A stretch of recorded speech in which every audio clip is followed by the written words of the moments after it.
jual ikan asin, minyak goreng, ya atur dong gitu. Pakai kalau perlu BRI, karena saya nggak percaya kalau ormas dipakai nyalurin uang atau birokrasi kita pasti ditilet. Kalau tadinya mau dikasih 1 juta per orang, nyampainya ke bawah tuh 100.000 pengalaman. Kita gunakan dong BRI buat nyalurin begini-begini, sehingga yang hilang di jalan rakyat bisa milih sendiri, dia bisa tenang di rumah. Kalau saya sih sederhana, kalau ada yang punya account balance-nya 0,5 juta, kita kasih 1 juta. Yang nggak punya account, kita minta bikin account ATM sama BRI yang di atas 17 tahun.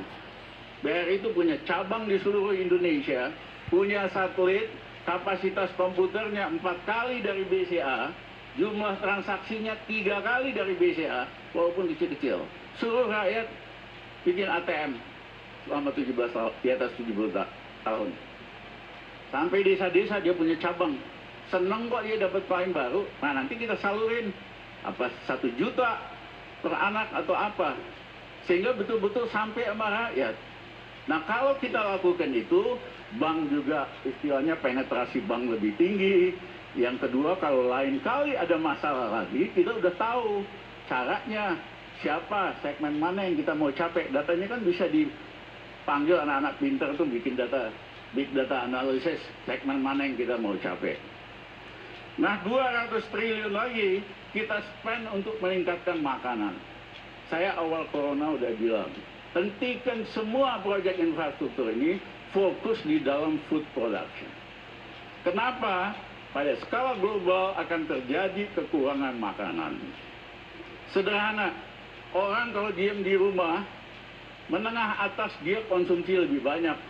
Lihat aja banyak yang makin gendut selama krisis ini. Artinya konsumsinya naik 10%. Tetapi supply-nya drop 25%. Jadi bukan hanya karena panic buying. Selain panic buying, consumption naik 10%, supply turun 25%.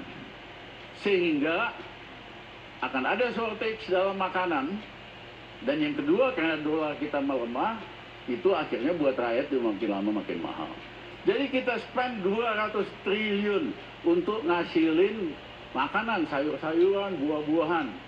Sayur-sayuran cuma 2 bulan, lain-lain 3 bulan. Bawang putih yang selalu kita import hampir belasan triliun. Kita tanam. Memang selama ini hanya bisa di Brebes sama Pati. Minta teman-teman IPB, ada dong tanah di tempat lain yang bisa. Nah kalau setahun kita bisa 3 kali produksi, tahun depan kita ekspornya bawang putih.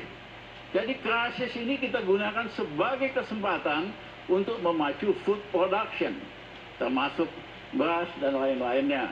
Pilih aja 10 komoditi lah, jagung dan lain-lainnya. Itu rakyat ada kerjaan, kita nggak kelaparan rakyatnya. Kalau corona ini selesai, kita bisa jadi pemain untuk ekspor.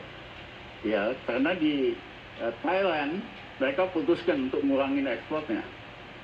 Ya, karena rakyatnya banyak yang nganggur, dibagi Vietnam sama Thailand. Nah, surplusnya itu cuma 2 juta ton. Kalau mereka pakai lebih banyak buat dalam negeri, kita akan kesulitan loh. Yang ketiga,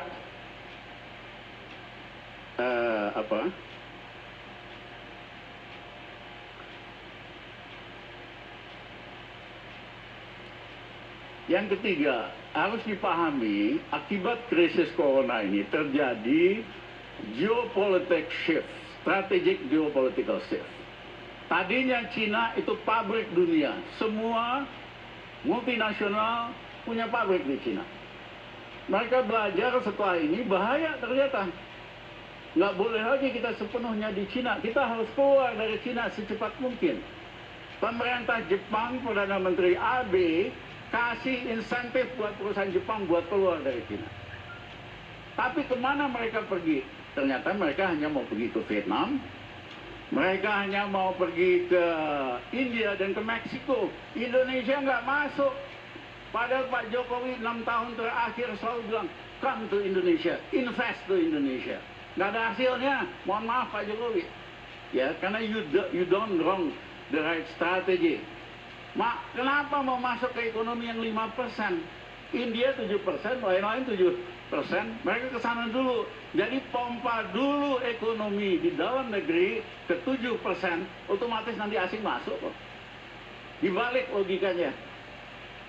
Nah, kita, para analis mengatakan 3 negara ini akan jadi economic superpower dalam 10 tahun yang akan datang, yaitu Vietnam, yaitu India, yaitu Meksiko. Menurut saya, kalau kita canggih, kita cerdas, Indonesia bisa the 4th economic superpower dalam 10 tahun yang akan datang. Untuk itu kita jangan lagi jadi antek Cina. Ya, konstitusi kita jelas-jelas bebas aktif. Indonesia nggak boleh ikut blok barat, blok timur. Kita harus bebas aktif. Selama ini kan takut banget sama Cina. Dia nyeludupin orang terus dan sebagainya. Jadi ini waktunya untuk menggeser politik luar negeri kita dan politik investasi kita dari sangat pro Cina jadi antek Beijing, jadi negeri kita sendiri, dan ini kesempatan untuk Indonesia jadi economic superpower.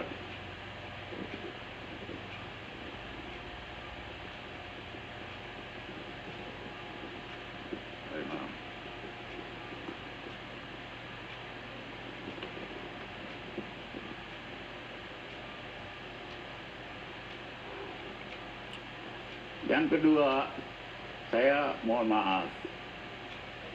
Tempat ya, ada ide mau nyetak uang, printing money. Mohon maaf. Printing money pada saat pemerintahnya itu tidak kredibel, banyak KKN and abuse of power, printing money itu bahaya sekali. Pasti inflasi. Tapi yang penting begitu pemerintah Indonesia printing money, rupiah bisa anjlok ke 20.000 kok. Kecuali pemerintahnya jauh lebih kredibel hari ini. Nah, kembali ke grafik tadi, saya minta tolong dikasih lihat sekali lagi, Dek. Apa sih yang terjadi? Bayangkan samurai raksasa jatuh dari langit. Kita sok jago, walaupun kita raksasa, kita tahan ini samurai. Tangan kita bleeding, kita nggak sanggup. Kasarnya, Indonesia nggak kaya-kaya amat. Kalau ada perusahaan mau back saham, buyback saham, bleeding loh. Lihat aja semua grup-grup besar di Indonesia, valuasinya drop, ada yang 200 triliun dan sebagainya. Samurai itu harus jatuh dulu ke tanah, baru kita lakukan sesuatu. Nah, kita ini tidak cukup kuat untuk melakukan macro pumping. Amerika, berapa waktu yang lalu, pump 1 triliun US dollar. Hasilnya apa? Cuman berapa hari doang, indeks di Amerika naik, habis itu anjlok lagi. Sekarang kemarin 2 triliun lagi. Seolah mau naik sebentar, bentar lagi rontok lagi. Karena apa? Masalahnya di coronanya. You nggak selesaikan corona, mau lu pompa 2 triliun, tetap akan masalah. Nah, jadi jangan sok-sok macro pumping.